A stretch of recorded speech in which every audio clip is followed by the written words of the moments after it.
This week is the silver cycle phase that flushes out everyone. Unless prices look strong, targets are getting louder, and confidence feels justified. But history shows this is the most dangerous moment in the cycle. Not because silver is weak, but because belief is peaking faster than preparation. This is the phase where the chart invites participation, while the structure quietly prepares a test. A test designed to punish impatience, punish leverage, and remove anyone confusing a long-term thesis with a short-term timetable. Because silver does not fail here. People do. And the question this week is not how high silver can go. The question is who survives the move that comes first.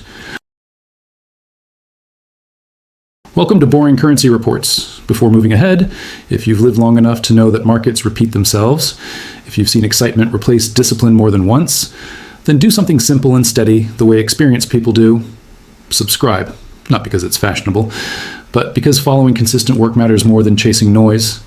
And tell us in the comments, from where in the world are you watching today? They are living in a moment that feels safe on the surface. Prices are rising. Charts look clean. Headlines are calm but optimistic. Numbers that once felt unrealistic are now spoken openly. In this phase of the silver cycle, confidence grows quietly, not explosively. And that is precisely what makes it dangerous. History shows that the most costly mistakes in markets are not made during panic. They are made during comfort. When price action confirms belief, when doubt fades, and when participants begin to assume that the hardest part is already behind them. This is the phase where risk does not disappear. It becomes harder to see.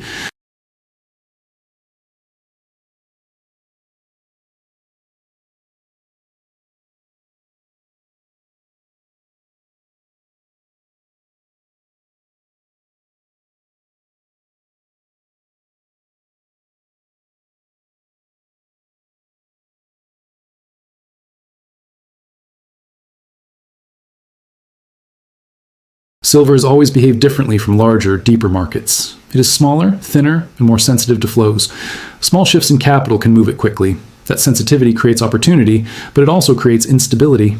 When prices rise steadily, participants often mistake smooth movement for reduced danger. In reality, the opposite is true. Stability attracts leverage. Leverage compresses timelines, and compressed timelines increase the probability of forced exits. They are not dealing with a market that rewards patience in the short term. Silver is known for long periods of stagnation followed by sharp repricing. Those repricing phases are rarely clean. They are volatile, uneven, and emotionally taxing. This is why strong charts do not signal safety. They signal attention, and attention changes behavior.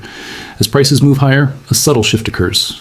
The conversation moves from value to targets, from positioning to prediction, from risk management to expectation. People begin counting levels instead of managing exposure. That shift matters because silver punishes. In this phase of the cycle, many participants believe they are late to nothing. They feel early, informed, and aligned with the trend. But cycles do not remove people for being wrong. They remove people for being unprepared. The market's function at this stage is not to reverse the trend. It is to shake confidence without destroying the structure. This is where the illusion forms. Rising prices convince participants that downside risk has already been paid, that volatility has already occurred, that the market has chosen a direction and will now follow it cleanly. But silver does not operate that way. It advances by exhausting participants, not by reassuring them. They often overlook the invisible forces at work. Positioning becomes crowded even while sentiment appears controlled. Leverage increases quietly through derivatives, margin, and short-term vehicles. Liquidity thins as fewer sellers remain at current levels. When price pauses or pulls back slightly, it does not take much pressure to turn a normal correction into a sharp drop. This is the environment where weak hands are created, not revealed. Weak hands are formed when people size positions based on recent price action instead of potential volatility. They are formed when participants enter with expectations instead of plans. When silver moves against them, the pain is not just financial, it is psychological. And psychological pressure forces decisions that fundamentals never would. They also confuse agreement with safety. When more people share the same outlook, it feels validating. But agreement is not protection. In markets, agreement often precedes instability. When too many participants lean the same way, the path of least resistance changes. The market does not need new bad news to correct. It only needs positioning to become uncomfortable. This week matters not because it marks a top or a bottom. It matters because it represents a transition. They must understand that this phase is not about being bullish or bearish. It is about recognizing that rising prices change the nature of risk. When silver was ignored, downside was limited by indifference. Now, downside is amplified by participation. That changes the rules. Those who survive this phase are rarely the most confident. They are the most prepared. They do not confuse price movement with reduced danger. They accept that volatility is part of the process, not a sign of failure. They size positions so that a sharp correction does not force a decision. This is the illusion of strength, a phase where the market looks stable while quietly increasing pressure. And for those who mistake momentum for safety, the coming test will feel sudden. In reality, it has been building the entire time.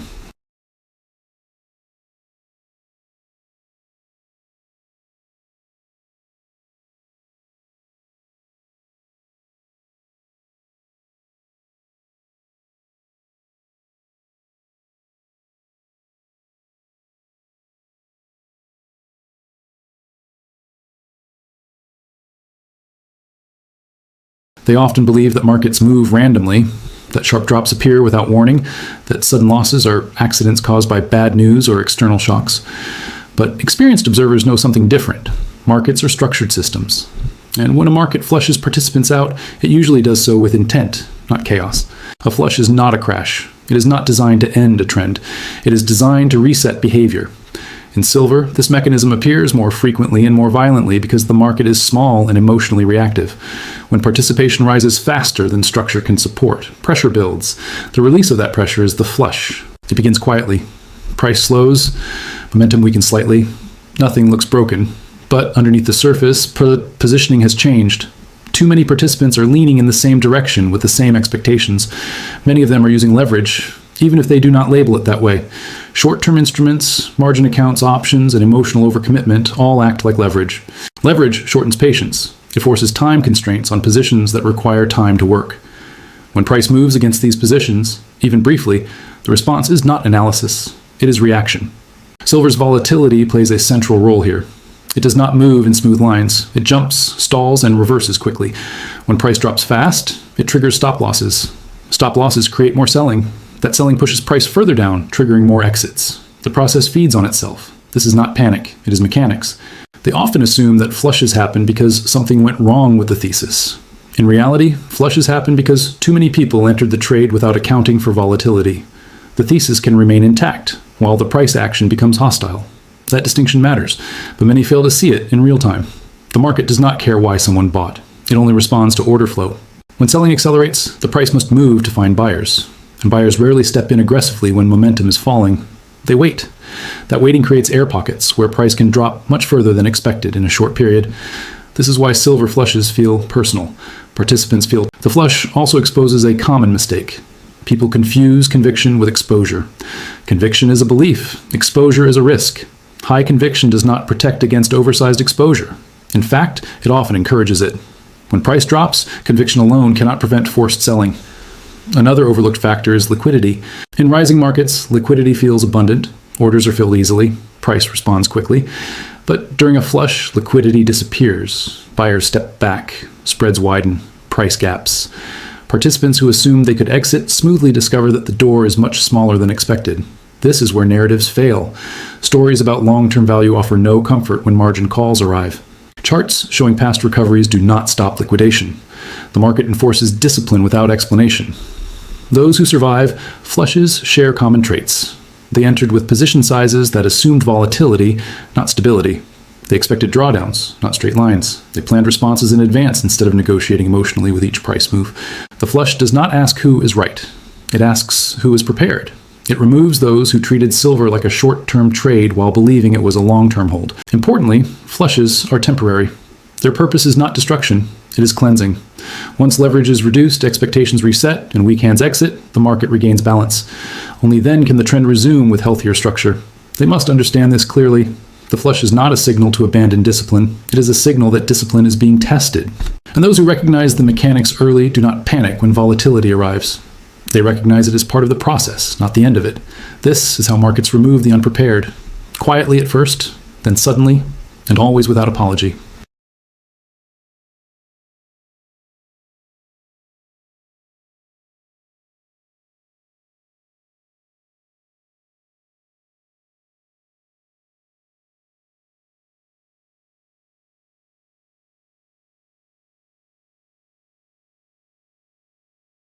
They often believe that success in markets comes from correct predictions, from spotting the right asset at the right time and holding on until the price proves them right. But history shows a different truth. Most losses do not come from being wrong about direction. They come from being positioned in a way that cannot survive normal volatility. Silver exposes this mistake more clearly than most assets. It does not move gently. It does not reward impatience. And it does not respect confidence that is unsupported by structure. This is why strategic positioning matters more than conviction. There is a critical difference between owning silver and speculating on silver. Ownership is built around endurance. Speculation is built around expectation. Ownership assumes uncertainty and plans for it. Speculation assumes cooperation from the market. When volatility arrives, only one of these survives without damage. They often confuse long-term belief with short-term exposure. They may believe silver will be much higher in the future, but they enter with a position size that, as prices rise, the nature of the trade changes. When silver is deeply undervalued, the upside can be large relative to the downside. When silver has already moved significantly, that asymmetry narrows. Upside still exists, but downside becomes more immediate. Strategic positioning adjusts for this reality. It does not pretend the math stays the same at all price levels. Those who survive cycles do not chase strength. They respond to extremes. When markets are ignored, they accumulate carefully. When markets are crowded, they pause, reassess, and let time work. Not adding is not the same as exiting. It is recognizing that risk has changed. Another critical element is emotional control. Silver tests patience deliberately. Sharp drops feel like failure even when nothing fundamental has changed. This is where many participants break their own rules. They sell not because the thesis failed, but because discomfort became unbearable. Preparation removes this pressure. When participants decide in advance how they will respond to volatility, they remove the need to improvise. They know whether they will hold, add, or reduce exposure. The decision is made before emotion enters the process. Custody also plays a role in positioning. With many financial assets, ownership exists within a system that can impose restrictions, delays, or forced actions. Physical ownership of silver removes some of these variables. It does not eliminate risk, but it changes its nature. For long-term holders, that distinction matters. Strategic positioning is not about predicting the next move. It is about surviving all reasonable moves. It assumes that silver can behave in ways that feel irrational in the short term. It respects that volatility is not an anomaly, but a feature. They must stop asking whether silver will go higher or lower next. The more important question is whether their position can survive both outcomes. Can it tolerate a sharp drawdown without forcing action? Can it still benefit if the long-term repricing continues? Those who answer yes do not panic during shakeouts. They observe. They adjust if necessary. They remain intact. This phase of the cycle is not separating the informed from the uninformed. It is separating the prepared from the exposed. And in markets like silver, preparation is the only durable edge. They often treat silver as a standalone story, a commodity trade, a hedge, a speculative opportunity. But for disciplined observers, this phase of the silver cycle offers something broader. It offers a clear lesson in how capital behaves under pressure and how decision makers either adapt or fail when conditions change. In business, just as in markets, the most dangerous moments rarely arrive during obvious stress. They arrive when conditions look stable enough to relax standards, when growth appears reliable, when risk feels manageable, because recent outcomes have been positive. That is when exposure quietly expands beyond what structure can support. Silver's current phase mirrors this pattern. Participation has increased, confidence has grown, yet the system supporting that confidence has not become stronger. It has become more crowded. This distinction is critical for entrepreneurs, investors, and capital allocators. In business cycles, flushes appear as layoffs, funding freezes, or sudden demand drops. In markets, they appear as sharp corrections. In both cases, the mechanism is the same. Excess leverage, unrealistic timelines, and overconfidence are removed. Those who built resilience survive. Those who relied on continuation struggle.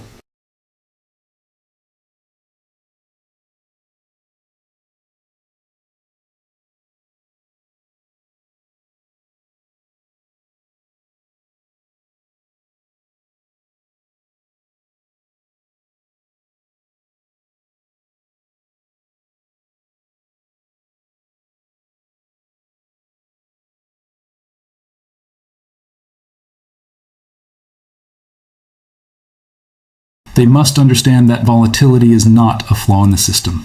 It is the system enforcing discipline. In capital markets, volatility reallocates resources from weak balance sheets to strong ones. In business, downturns transfer market share from fragile operators to resilient ones. The process is uncomfortable, but it is functional.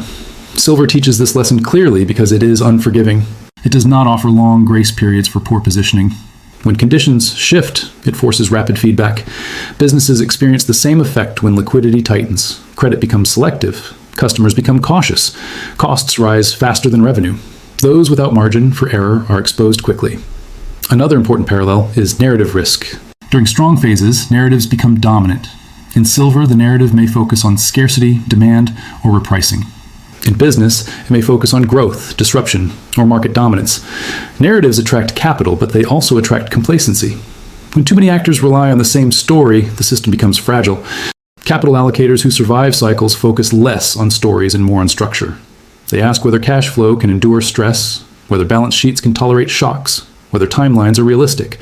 In silver, this means asking whether exposure can survive volatility. In business, it means asking whether operations can survive contraction. This phase also highlights the cost of emotional decision-making. In markets, fear forces selling at the worst moments. In business, fear forces cost cuts or exits that permanently damage long-term potential. Emotional responses feel urgent, but they are rarely strategic. Prepared operators behave differently. They accept that cycles include discomfort. They do not Silver's behavior also underscores the importance of liquidity awareness. When conditions are favorable, liquidity feels abundant. Capital is easy to raise. Positions are easy to exit. But liquidity is conditional. It disappears when it is most needed. Businesses that assume liquidity will always be available make decisions that cannot be reversed when conditions change.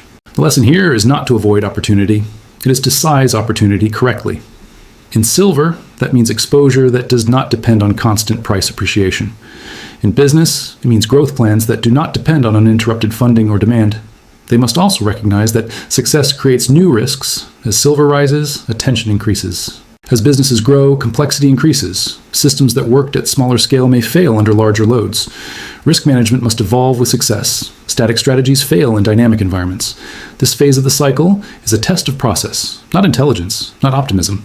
Process determines whether participants respond with discipline or improvisation. Those with clear frameworks know what actions to take under stress. Those without frameworks negotiate emotionally with reality.